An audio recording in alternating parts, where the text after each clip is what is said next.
Well, the Spaldeen Ball was the basic sports implement. It was the thing that was used most in the street games played in my neighborhood in the Bronx. To own one was an important part of growing up. It changed culture, it changed the ability to play a game. When you smacked this ball with a stick, it would go 4 times the distance that the balls we played with before. So it changed everything. It came into being in the late 1940s, and Spalding at the time was manufacturing tennis balls in its plant in Chicopee, Massachusetts. And the tennis ball cores would sometimes go out of round or become rejects. Those rejects were then roughed up and stamped with the name Spalding and sent down in gross barrels to New York City.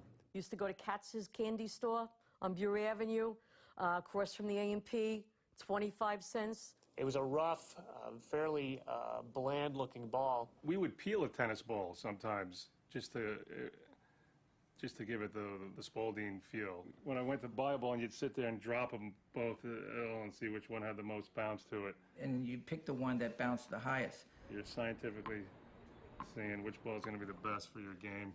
Yeah. The ball was a friend. Was your... he was part of the gang. The Spalding high bounce ball, as it was originally known, became affectionately known as the Spaldeen, based upon the way New Yorkers would pronounce the company name of Spalding. And we called it Spaldeen, because we thought it was called a Spalding. It's Spalding. But I just realized, I was like, oh. See, when you're old, you go, damn, I didn't know that. Spalding is Spalding. There's also another term, a second, because the Spaldeen had the name stamped on it, Spalding. We called it Spaldeen.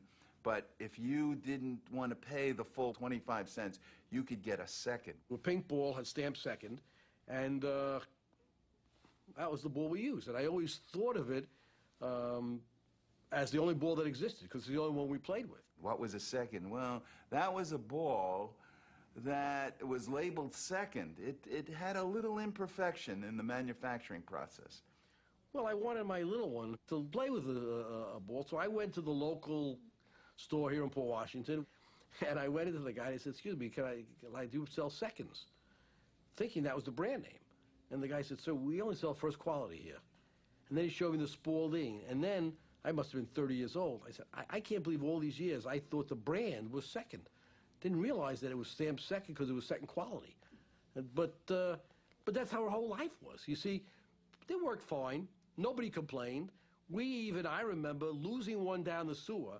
Yeah, everyone would lose their breath when they saw the ball rolling towards the sewer, and it went in a lot. The Spaldeen made you sprint to get it because the menacing sewers at the corners would swallow the Spaldeens. Then they have you take a wire hanger, bend it into shape to scoop it back out of the sewer because you couldn't lose the ball. You'd get like a coat hanger down and put a little round thing at the end. So now the Spaldeen's in the sewer, and it fits right in there really nicely. So you're 8 years old, you're lying on the curb, your head is directly over the sewer. And, you know, with just the right angle, and you scoop a ball out of the sewer, and you're playing again. This was a kind of a neighborhood thing. Some people call it dibs, some people call it chips. And you announce, chips on the ball. It's the equivalent of insurance for an adult. You call, in other words, if someone hit the ball on someone's roof and it's lost, if that guy didn't call chips on it, you don't owe him another ball. Yeah, it was kiddie insurance is what it was.